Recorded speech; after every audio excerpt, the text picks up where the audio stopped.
welcome to the Art of Decluttering podcast. I'm your host, Amy Revell. Welcome back to another week of let's get our clutter out of the way. Let's live the best lives that we can. Today, I want to talk to you about the motivation and the benefits of decluttering. So it's almost like a full step back to right at the start. So what would motivate you to declutter? And I want to present you with some motivations that you can consider if you're like, should I declutter or not? And those motivations also have clear and correlated benefits. And so I want to go into both of those with you. What I'm referring to, and there's a paper that I'll be going to that Dr. Rebecca Blackburn came on the show earlier in the year to talk about. And these are identified. It was a paper on low consumption lifestyle. And one of the things that they looked at was motivation as to why people chose to live low consumption lifestyles. Well, why did people choose to live a life of minimalism? And beautifully, and she would not have known this, and I didn't know this, but for a long time, I've had these models of why would you want to engage in decluttering? What are the benefits of it? And what I've been teaching for probably 7 or 8 years is the exact direct correlation to what the study showed, which was really exciting to see that come out in a research paper and have clinical evidence behind it. So the motivations for decluttering and living a minimalist lifestyle and being an organized person, so kind of all that rolled into one of the highest motivations was greater well-being, financial benefits, more time, and ethical considerations. So those were the 4 motivations of why people started the journey. And what I want to talk about is how those 4 things, what the outcome actually looks like, because they are also the outcomes that I hear people talk about all the time. And clinically and in our session work with clients, these 4 things come out over and over and over again, hence why I've been teaching it for years and years. And now I have research to back it up, which is really exciting. So the first thing I want to go into is this greater well-being. Here's a quote from one of the participants in the study. I feel much calmer and relaxed, less stressed. I feel like I've got space just to curl up on a comfy chair with a book and not worry about the things around me. So having less stuff allows you to feel in control of your space. It allows you to feel good about yourself, about how you're using your time and your money and your energy and aligning how you live with your values. This greater well-being, and we've talked so many episodes this year about that well-being and really going into some of the clinical research around it, which is great. And you can go back and listen to those episodes. But what I want to help you to kind of picture and imagine what these things might look like, because you might be motivated by the fact that at the moment you get home from work, maybe you pick up the kids from childcare on the way, or you're looking after the grandkids. You get home, you rush together dinner, you sit down at the table if you're lucky, or maybe you're just eating as you're standing or eating in front of the TV. And you're getting down dinner and you're straight into the dishes and you feel like you're on the go. You know how people talk about we know what you do from your 9 till 5, but what do you do in your 5 to 9? And if your answer of what you do in your 5 to 9 is basically just look after the house and go, go, go the entire time, one of the motivations can be I just want greater well-being. I want my 5 to 9 to not be as chaotic. And there are seasons of life. If you've got really little kids and you've got lots of little kids, there's going to be bath time and story time and readers and, bathroom trips, and you're going to have to do all of the things. If you are looking after someone as a carer, that might be the time where you have lots of tasks that you need to do in order to prepare the person you're caring for bedtime routines. So I totally get that for some seasons, this is just that is just the crazy time. But it doesn't have to be for most of us, because if you've got a home where stuff has a place where it belongs and you know where that place is and you put it in that place, where you've got these little micro routines of tidying up after yourself or making things as simple as possible, having a clear bench so by the end of the night you can wipe it clean and reset for the next day, all of that contributes to greater well-being. This might also take into consideration things like how we sleep better when we're living in a home that isn't cluttered, how our relationships have less stress and pressure on them when we're living in a home that isn't overwhelmed by clutter. how children can learn better.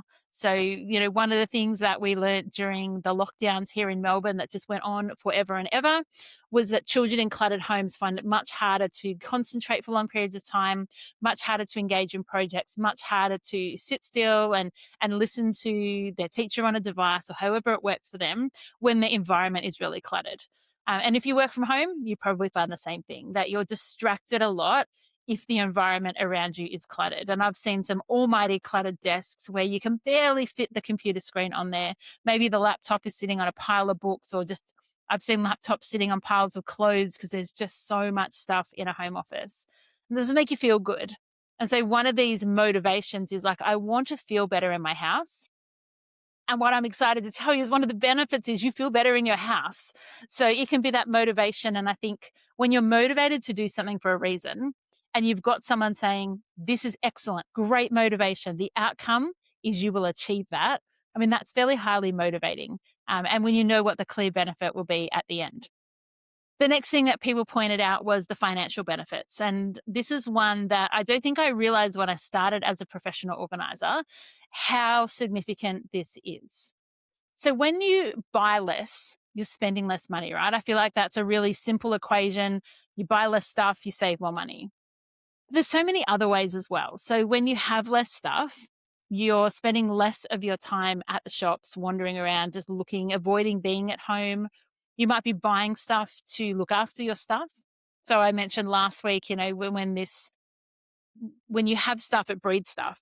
And so maybe you're at the shops and you always feel like you're buying containers, or you always feel like you're looking for a storage solution, shelving or drawers or whatever the solution is. You're going to Kmart, you're going to IKEA, you're trying to find these solutions. And so you're then investing money. I mean, the amount of money that people spend on containers is mind boggling. And it's the homes that are the most cluttered that have the most containers, because they think, I know what I'll do. The way to save the clutter from exploding and a way that I'll manage it is I'll just put it in containers and I'll deal with it later. They don't deal with it later, but they do end up with containers stacked up all over their house. And so there's this financial benefit of living with less. When you live with less, you need less house. You don't have to heat and cool rooms that you don't even use. You can, they stay cleaner. So you're not having dust and pests and things always coming, and dust everywhere, mice hiding away, because there's actually nowhere for that stuff to hide. The financial benefits, right? So you are spending less money, you're saving money. And so a lot of minimalists will talk about one of the primary motivations is that they want to like travel the world, downsize their house, have the freedom to do whatever they want on the weekends, have the freedom. For a while there, many of you know, is we paid my dad to be our chef. Cal and I were both working full time. As minimalists, there's not a lot of stuff that we spend our money on. Our kids are also choose to be mostly minimalist. And so we chose to invest in having him support us. He'd retired, he was a bit bored. And so that was a great investment for us. But we wouldn't have been able to do that if we just had a whole lot of stuff and we were spending our time and our money just buying more and more and more, because we wouldn't have that financial freedom. And that financial freedom can look like paying a little bit more off your mortgage each week rather than wandering around the shops looking for things. You might save money when you're more intentional around your clothes. Australians, Americans, the Western world spend so much money on clothes they will not wear, they do not need, they do not like, end up in landfill.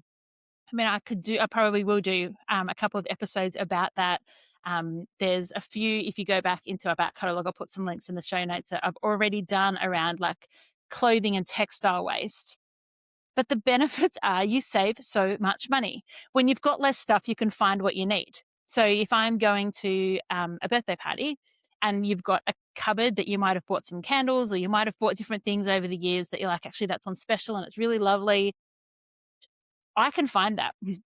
Whereas lots of my clients are like, I know that I've got a cupboard somewhere of presents that I bought, and then they will rebuy things because they can't find the things. And sometimes they'll buy clothes because they couldn't find what they needed, or they'll buy toys because they forgot that they had one, or they'll buy kitchen appliances forgetting that there's one at the back of the cupboard. Minimalism does save you money in so many ways. And I find it exciting because when you've got all those savings, you get a bit more financial freedom, and financial freedom is empowering. It allows you to make decisions, it allows you to be not confined to just what the money will allow you to do, but you get to be back in charge, which is ultimately what we're doing when we're reducing our clutter anyway. The next thing is the motivation of having more time, and then the outcome of having more time. So this is one of the quotes from one of the participants in this study. I hate cleaning with a passion. Amen, sister. I don't want to be spending my weekends with a big yard, mowing lawns, maintaining a house. We've got so much more time to be creative, to get bored, and to play games. I love that having an organized home allows us time. We don't have to spend a lot of time organizing because we don't have a lot of stuff. And I think there is that initial time investment for the decluttering side of it, where you have to actually go through the things that you own, make decisions about them. You're getting rid of stuff. Once you've got rid of a lot of stuff, you start getting rid of furniture, which I think is a really exciting part of everyone's decluttering journey, is when you're like, oh, I now have drawers that we don't need anymore. I now have containers that we don't need anymore. And so this time starts to be saved because finding things is quick, putting things away is quick. It's really quick to do a tidy. If, the kids have been out, they've been playing, they've made an almighty mess. It's so much quicker to pack up a small amount of stuff than to pack up like a mountain of toys. Same for the washing. It's so much quicker in our house to do the washing because there's not a lot of clothes. And so when they come off the washing line, it's super quick to just put them away in the cupboard. They don't sit in washing baskets for days where you end up digging through trying to find a clean pair of pants or undies or whatever it is. The other place that it saves time is in the kitchen. It's pretty quick for us to throw a meal together, but it's also quick to clean up afterwards. The bench is clear. We don't have anything that permanently lives on our bench. And it's not because we don't have any appliances, it's that they have a home. And so it's easy to put things away. We have the right amount of dishes for the people in our home, and then they go in one drawer. And so when you're unstacking the dishwasher, save all this time because you can just put them away super easily. And so you're just saving this time. You're saving the weekends of having to go through the stuff in the shed and make sure it's all packed up nicely. And organizing takes time. So the less stuff you have, the more time you have, because you're not going to be organizing all the time. You're not going to be decluttering all the time. And you're not going to be maintaining and looking after your stuff because it is a time suck. And so let that be a motivation, is I want some time back. And let me tell you that one of the benefits is you get time back. Like, this is so good. The last motivation that people talked about in this study was ethical considerations. So they were concerned for the environment and minimizing their impact on the environment. The best thing you can do for your environmental impact is consume less. And as you start to consume less, then you consume more intentionally. So consuming more intentionally, but still having a high level of consumption, you're still going through packaging and you've got waste, and you're still ending up, everything you buy ends up in landfill at some point. Everything you buy ends up in landfill at some point. So be really conscious about what you buy. Don't buy stuff that you don't need. Don't buy presents for people that don't need the stuff. Think really creatively. Go out for a picnic. Spend a day together. Take them to a movie. Everything you consume will end up as landfill. And so if you've got environmental concerns, it's a really great motivation to move to this intentional living. And one of the benefits of living as a minimalist, living with a decluttered and organized home, is you have a positive environmental impact. What I find is that homes that are absolutely overrun with stuff often kind of have a priority over their environmental impact, but they have no time to actually implement what they want to do. And so I'll go to homes that have all this soft plastic for recycling, or all these bread tags, or all of these clothes that need to become rags and donated, but they don't have the time to actually do anything about it. And so if you make the initial decision, the best environmental decision you can make is buy less stuff, because then it never, ever has to be manufactured, transported, processed, stored, used, put into landfill. And then you actually have more time. So you can then think about, okay, well, what kind of toilet paper would I like to use, and make a good decision around that? What kind of car would I like to drive? I'm going to make a good decision around that. What type of electricity plan do I want to be on? You can actually make all these decisions. What type of clothing do I want to use? Actually, the best thing for the environment is I don't have too many clothes turning over all the time. I buy good quality clothes. I wear them for a long time. I look after them. So all of these things allow you to have that environmental impact that you want. So great motivation, but the benefit for the environment when you are living an intentional life is you actually do make a difference. The impact that I would have on the environment would be different if I was a person who was constantly buying new things all the time as a delivery driver arriving every day with something new that I just had to have. And so these benefits of, more time, good for your well-being, having better finances, ethical considerations, and environmental considerations are great motivations. Allow them to motivate you, because I'm excited because the motivation leads to direct benefits.